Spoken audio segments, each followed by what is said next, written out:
It feels like it comes around quicker every year, Mr. Speaker, because the 22nd to the 28th of November marks BBC Scam Awareness Week, and by sheer coincidence, the Chancellor has chosen that week of all weeks to deliver her budget. So given her previous broken promises on energy bills, on inflation and to businesses, can he confirm to the public that if they see something suspicious on tax at the budget, they should report it? Yeah. Deputy Prime Minister.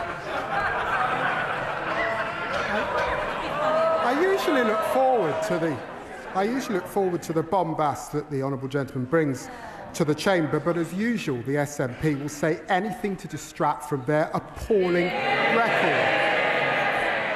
In the week where Scotland's Health Secretary had to apologise for the state of the health service on their watch, he could have mentioned that. Thank you, Mr. Speaker. On behalf of my party, can I join the Deputy Prime Minister in expressing our horror at the terrifying knife attack at the weekend, and pay tribute to all those, including the emergency services, who put themselves in harm's way to protect others. And as we approach Remembrance Sunday, can I also join him in remembering all those who gave the ultimate sacrifice for our rights and our freedoms? Yeah.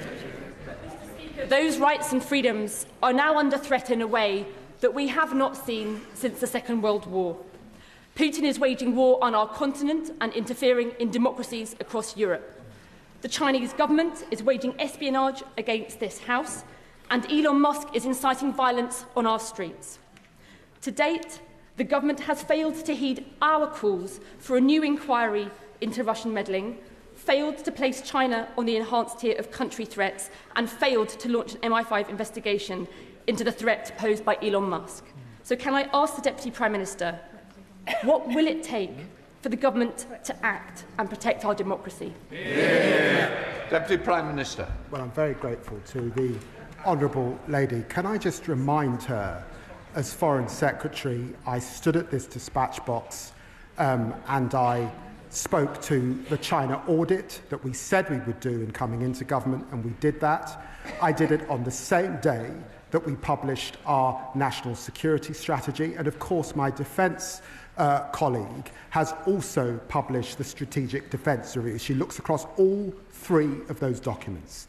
They set this country in the best place possible to face down the threats that she rightly refers to. Daisy Cooper. Thank you, Mr. Speaker. I hope the Deputy Prime Minister in his new role will consider our calls again. But right now, families across the country are struggling with a cost of living crisis, yet the Chancellor is preparing to increase taxes. Meanwhile, because of high interest rates and arcane Treasury rules to do with quantitative easing, the big banks are making billions of pounds in windfall profits that they never expected, that they never relied on, and never had to take any risk to earn. So without asking the Deputy Prime Minister to preempt the Chancellor's budget, can I ask the Deputy Prime Minister which he thinks is fairer, taxing struggling families or taxing big banks? Yeah. Deputy Prime Minister. Well, she knows. We've got 80 years of convention, and it is for the Chancellor of the Exchequer to present her budget later on this month. But can I just say gently to her, it is under her government, in which they were in coalition with the Conservatives, that we saw austerity right across our country. And she will know that there are major parties proposing austerity again, and I know that the Chancellor will do everything she can to continue, as she set out yesterday, to invest in our NHS and our public services. Rishi Sunak. Mr. Speaker, can I thank the Deputy Prime Minister for joining me at a recent event in Parliament to support the work of Prostate Cancer Research, a charity where I am an ambassador. He and I both believe that introducing a targeted national screening programme for prostate cancer is the right thing to do and would save lives. So does he also agree that the recent compelling results of the 162,000 patient European trial support this case, and that this evidence, alongside data from Prostate Cancer Research and others, should be given significant weight by the UK's National Screening Committee? Deputy Prime Minister. Well, can I thank the right honourable member. Too many of us will sadly know someone affected by prostate cancer, and I have too many members of my family that are living currently with prostate cancer, which is why I'm very proud to co-chair the prostate cancer research event this year and last year with him. And I share his determination to boost research, speed up treatment and deliver better care. Now, he knows I'm biased, but these are rightly decisions for the Health Secretary. The UK National Screening Committee is reviewing the latest evidence of prostate screening and considering whether any changes should be made to save lives. We've invested £42 million jointly with prostate Jenny Riddle Carpenter. Since this government has massively boosted the national minimum wage for young people, my constituents in Erewash earn far more than the £3.40 an hour I got paid in my first job just 17 years ago. What is the Deputy Prime Minister's response then to those, including the Conservatives and Reform, who claim that £10 an hour is too high a wage for young workers?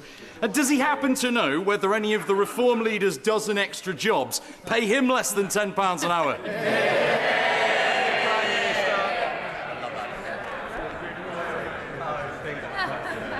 Well, I was looking at the honourable member for Clacton's member's interests, and he's making quite a lot out of gold bullion.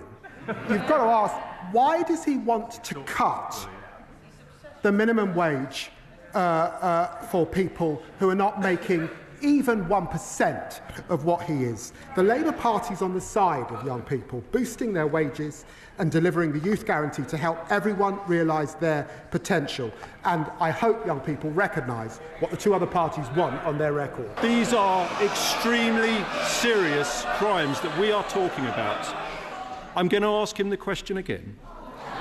Can he reassure the House that since Kabatu was released, no other asylum-seeking offender has been accidentally let out of prison? It's a very specific question for him to answer.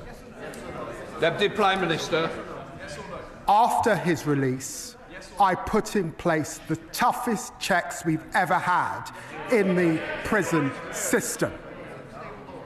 It is important that Lynn Owens is able to get to the bottom of her work. I suspect there'll be more checks and balances we need to do. What we inherited was a complicated system that they set up, letting people out on the sly. That's part of the problem, and we're trying to fix it. You were wrong. I hope you're not going for a job in the Treasury. Come on, then, James Carter. It's on a serious issue, I think, Mr. Speaker, just to be clear. The Telegraph are reporting that a police manhunt has been launched for a second asylum seeker mistakenly freed from prison. The question is, Mr. Speaker, can you advise me on how I can ask the Justice Secretary whether he was aware of this when I asked him about it repeatedly in Prime Minister's question? You want to? No. You put it on the record. Right, let's just move on.